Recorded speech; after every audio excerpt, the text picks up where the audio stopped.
Let's go to another caller, John on KSFO in San Francisco. Go ahead, please. Hello? Yes, go ahead, John. Hi, I'm in Fremont.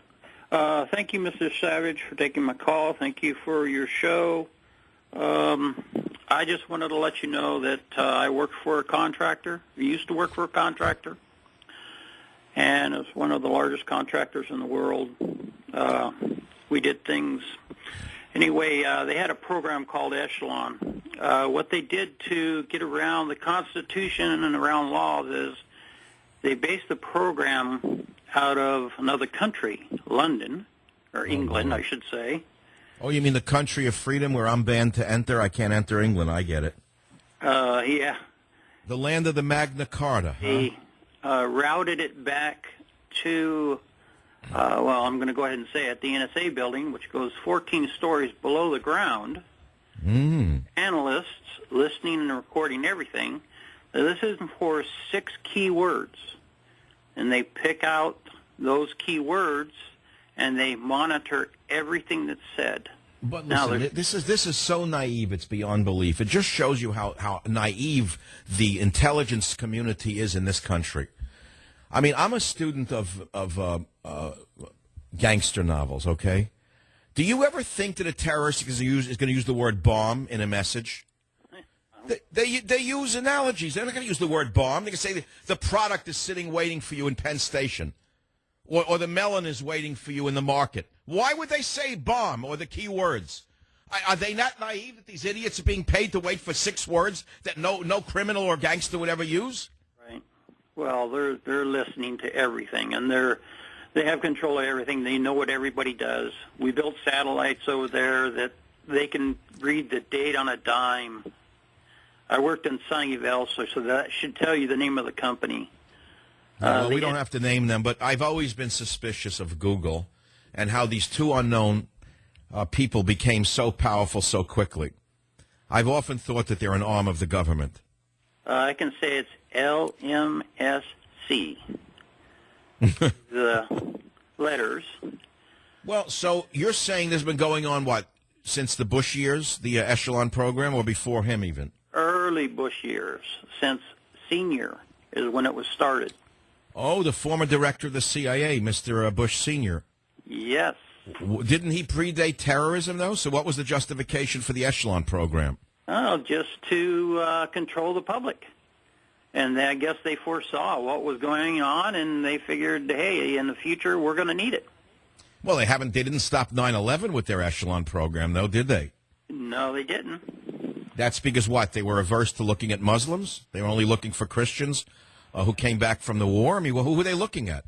Well, they're looking at everybody, but what happened is they found a hole, and they just went through it, and that's what happened. So, yeah. I hear you, my friend. Well, this is a very serious revelation that you are disclosing. I certainly was aware of the Echelon program because I've heard of it. I had no idea that it had so deeply penetrated every person's home and for so long.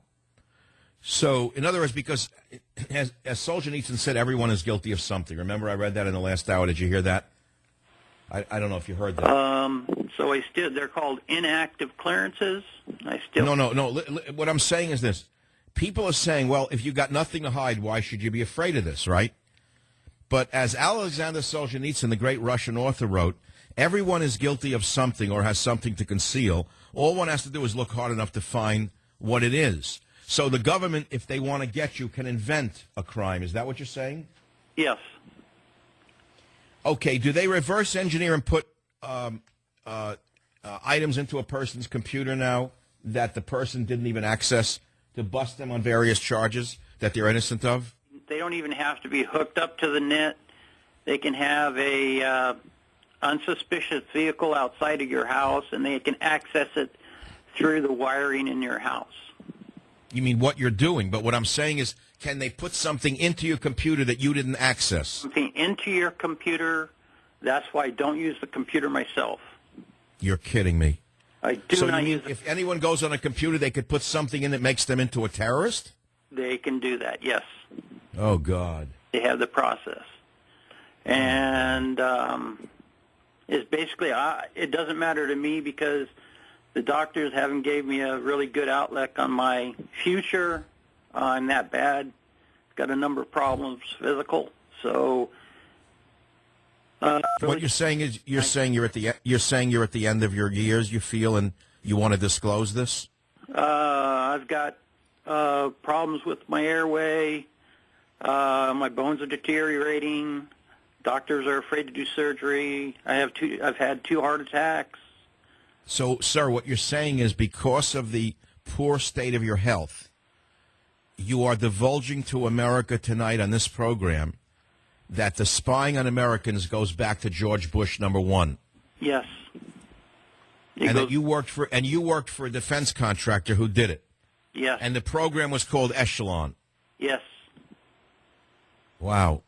That's a revelation that I haven't heard until this moment. I tried going to Channel 5 to their investigative unit. If you notice, it doesn't exist anymore. Oh, there's no investigative units in the San Texas. Francisco Bay Area. The San Francisco Bay Area has no news whatsoever. They're all owned by the political party here that runs the state. Right. You know, they're owned by the Democrat machine. There's no independent reportage in the state at all. Right. None. All they talk about is gay this, and the gay one came out, and they spoke at a valedictorian. Like, that's the greatest thing on earth, is to come out at a high school graduation. That's the only thing you got to do in your life. That's all that's left for a man to do. Yeah. It's crazy. The whole world's upside down. Standing up. So let me ask you this, my friend, since you're so deeply enmeshed in this, and you're at the end of your years, and you just divulged something that should set off shockwaves across America.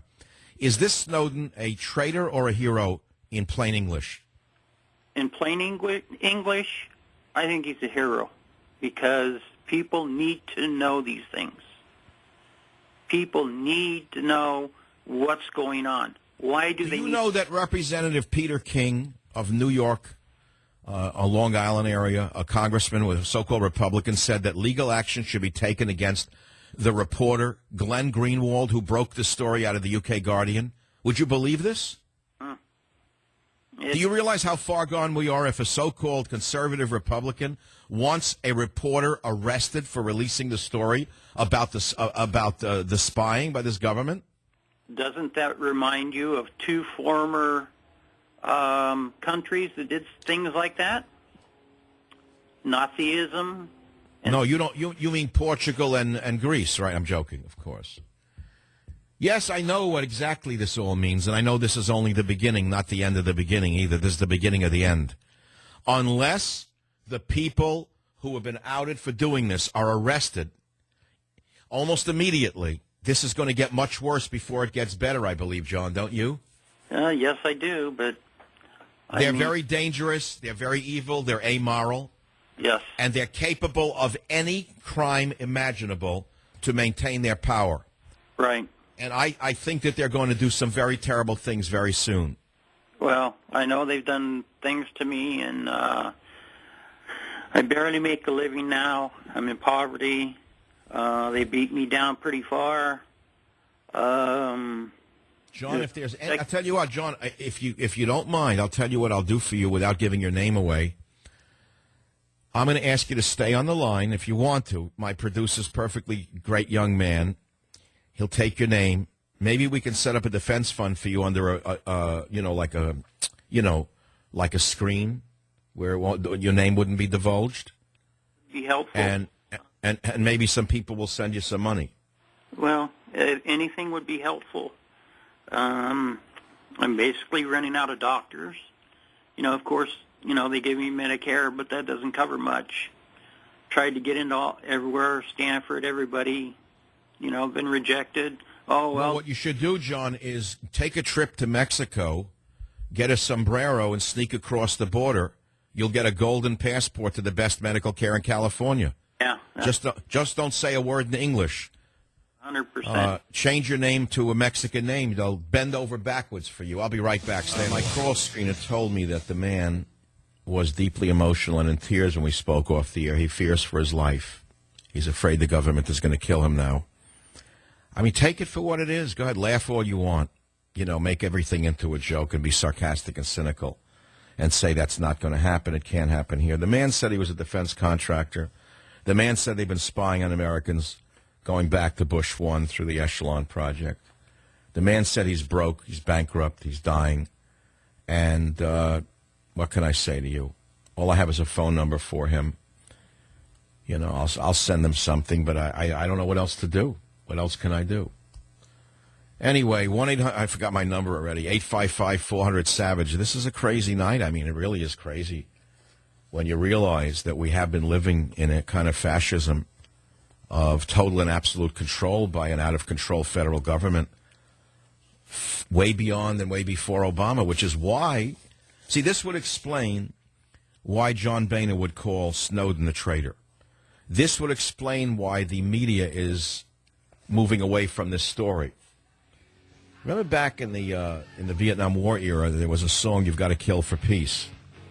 And it was a sarcastic song about bombing a village and killing everyone in order to get the NVA.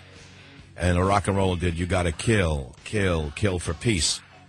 So now in the name of terror, we have the right to terrorize you. Is that Obama's new mantra? In the name of terror, we have the right to terrorize you. You'll hear it tomorrow on Limpaw's show. You heard it first on the Savage Nation.